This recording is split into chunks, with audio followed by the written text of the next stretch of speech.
To start, how many people here are making games? I need your hands are much higher than that. I'm very old and it's very dark in here. How many people want to make games? Okay, how many people are programmers? 3D designers, graphic designers, audio? Audio? One. Oh, there's an opportunity there, by the way.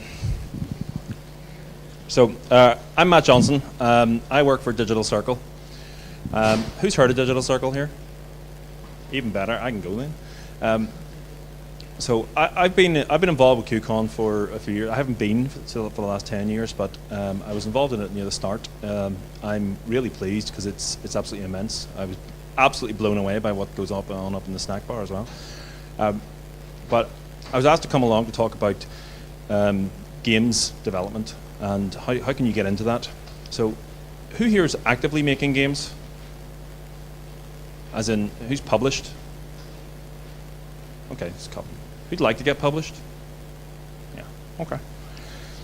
Digital Circle is the really boring title here. The Northern Ireland Digital Content Sector Leadership and Representative Organisation. Whether or not you know it, we represent you. And we do that not necessarily by walking around with your badge on us, though we have done that. We talk to government about you.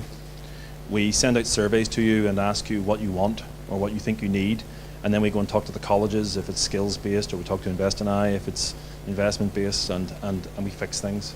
If we don't know, then we can't help you. So I would encourage everybody to go to the website, which I'll show at the end, and sign up just to tell us who you are, tell us a bit about your company, any projects you're working on, because the bottom line is we sell you. We sell you internationally. Very difficult to predict the future.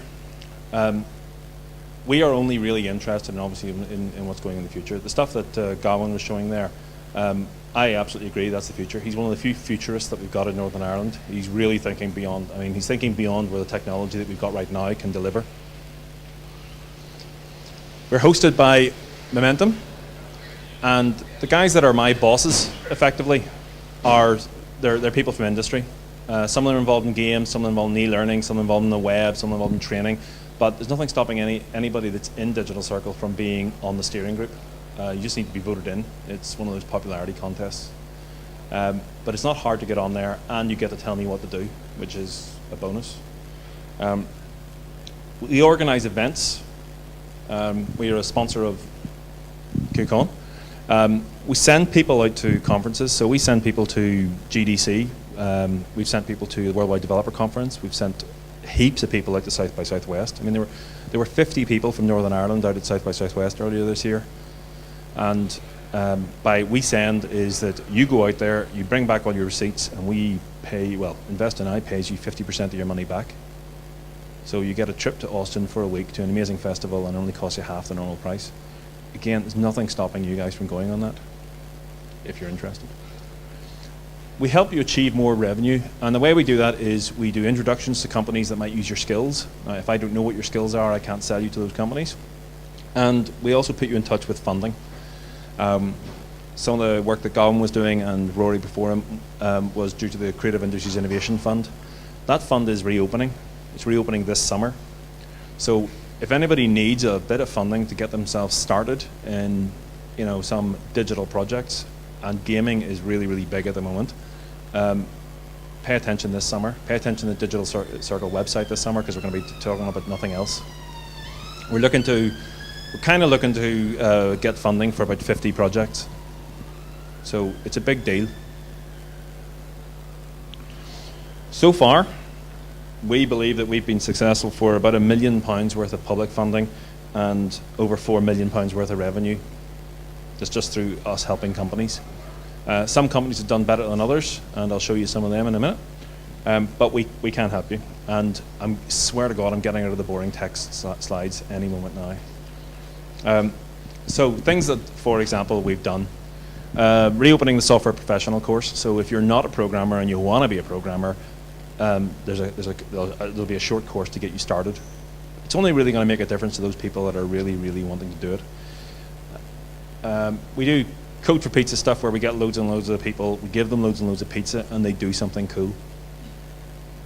I think it's a pretty good deal. It's a social event that we hold once. Now, the next one is next week and next Tuesday night. It's on Tuesday because it's 2 for Tuesday, because I'm cheap. So we get a group of people together. We got 10, 15 people together. We give them a problem and we get them to solve it. And that problem, the most popular problem so far has been TransLink. So if you've ever tried to get a bus in Northern Ireland, you'll know what I'm talking about. If you've ever tried to look at the timetables, you'll know what I'm talking about. And there's a games development fund, which is kind of in addition to the Creative Industries Innovation Fund. But if you're interested in working in games and you want help to get in touch with a publisher, or you want help to just get your name out there, it'd be a really good idea to sign up, join the little games special interest group on the website, and talk to some of the people, because we meet about once a month to talk about these things. You'll find people who can fill in the skills that you don't have. You'll find people who maybe have a bit more knowledge than you. And then there's some other big hub, Digital Northern Ireland 2020, big plans for an incubation centre for new digital startups in the centre of Belfast. It's very exciting, if it happens. That's my main question. I use this slide every single time. Does anybody need it explained? No? First time I used this slide, it was with a heap of councillors in Newry. And they were like, what does WTF mean? I was like, it means what the heck? So are you for the win, or are you what the fuck? And what it really boils down to that. Which one is that? You know who that is, yeah? That's Tron Guy. He's very famous on the internet. Now you can be Tron Guy, or you can be Olivia Wilde in a really hot suit. That's what it boils down to. Now, you don't have to look like that. You don't have to be airbrushed. What we want is people to present. We want people to present not that, but that. Okay? So we want people to be professional. We want people to be highly airbrushed if necessary. We want people to be to create a persona on the internet, essentially, that will present their company right. And we can help you do that. That was me 100 years ago. But that's an image cribbled off the internet. I use this to try and explain to people that I work with in the public sector what the audience is, because they're convinced, they've no idea. They have no idea who the audience is, and I'm trying to explain to them that this is the audience, this is the person you have to engage. You have to engage them with education, you have to engage them with everything else. My son is actually in another room there, playing board games. So cool having a geek in the family. But that's what it boils. We have to try and appeal to these guys, and I have no idea how to do it. Anybody, you know what this is, yeah? How cool was that movie? Never mind actually the plot, but just this bit. Things that all right, I'll jump to the next slide and then we'll come back to that one. You all know what that is, yeah? Okay. The stuff we have now is better than the stuff that's in this slide. He needs to use funny little gloves with lights on the end of them to make stuff happen. We don't need that. The stuff that Gowan was showing you earlier that he's actually doing is showing off the stuff that they're able to measure the dilation of your pupil and the amount of sweat that you've got coming out through your fingertips to make the movie a little bit more exciting, or maybe cut back on the coffee or something. But we have really, really cool stuff available to us. You've probably seen there's a guy called Johnny Lee that hacked the Wii to do some amazing stuff. If you haven't seen it, go onto YouTube and have a look at it. And this has been hacked to shreds as well. That little box there, that's just like 3 cameras. There's an infrared camera, a black and white camera, and a color camera, and it does everything that's needed.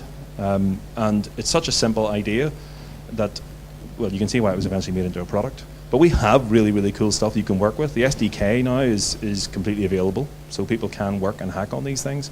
The thing to do is to make something that people can look at, because that's kind of, whenever I went to Queen's, nobody had a computer. In fact, most people had never seen a computer. People were still paying other people to do their typing for them. Now, everybody has a computer. Actually, is there anybody here that doesn't have a computer? No? How many computers are in this room? Hands up who's got a computer with them. Do you have a phone, a smartphone? Right, okay. That makes my point. In games development, we size shoes correctly for feet, but not games, because games work on our brains and they work on our emotions, they work on our heart. Has anybody played a game and got to that bit where they're about to have that epic win feeling? I am just about to get the score. I am in Left 4 Dead and I'm running and I'm about to get to the safe house, and there could be somebody right behind me going to get me. Well, my heart pumps like a bastard, to be honest. I don't understand it. I sweat as well, and the wife hates it. Also, I do this funny thing with my mouth that she thinks makes me look like an idiot.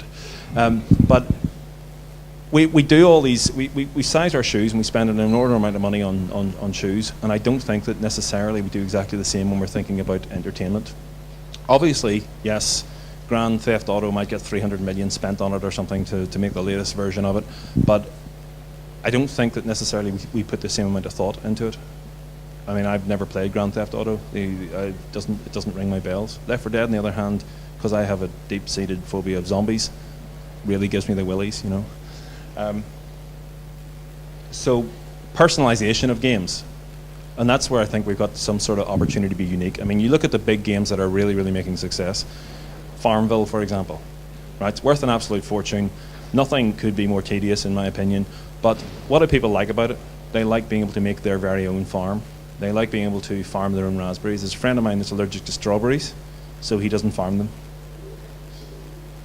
I mean, that to me is an emotional response. He knows that strawberries will make him sick, therefore they do not appear in his Farmville farm.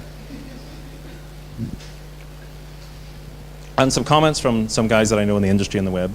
And this is for just those people who are making game stuff. So if you're not making game stuff, you can go to sleep. Be noticeable online, right? If I don't know who you are, I can't sell you to people. I can't tell people how brilliant you are. If I can't see your portfolio, there's no way of you showing off who you are, right? And you will be the best game developer in your bedroom. That's what we're trying to avoid. We're trying to get people out of their bedrooms, identify them, figure out. I mean, there could be 300 game developers sitting in this building, but we don't know because they haven't told us. And that means that we can't feed that back to government, who then say, well, we absolutely need a gaming design centre here, which will have bespoke courses and consoles out the wazoo. Portfolios online, get on social networks. You're all on Facebook? Yeah, no, yeah. Twitter? So, do I follow you? Do you know who I am? Never mind. Next up. Get experience as much as you can. Make as much stuff as you can. Also, your portfolio when you're in college. I don't know if you are in college at the moment, but if you're doing stuff for your portfolio that's part of your coursework, it's not good enough. You need to be putting the time whenever you should be sleeping or whatever into your portfolio if you want to get into this industry. Who's doing that right now? A couple of you. I mean, this is another slide that really offended those councillors down in Newry, because they couldn't believe that somebody had put shit in PowerPoint. But we should know you. We should see your stuff. You should collaborate with computer science students to create innovative iPhone-based projects. It doesn't matter what your politics, your platform politics are. There's a guy in Northern Ireland that's basically had his app downloaded 500,000 times, and it sells for £1.79. Can you do the math? 30% of that goes to Apple, 20% of the remainder goes to the government. He's still doing quite well for himself.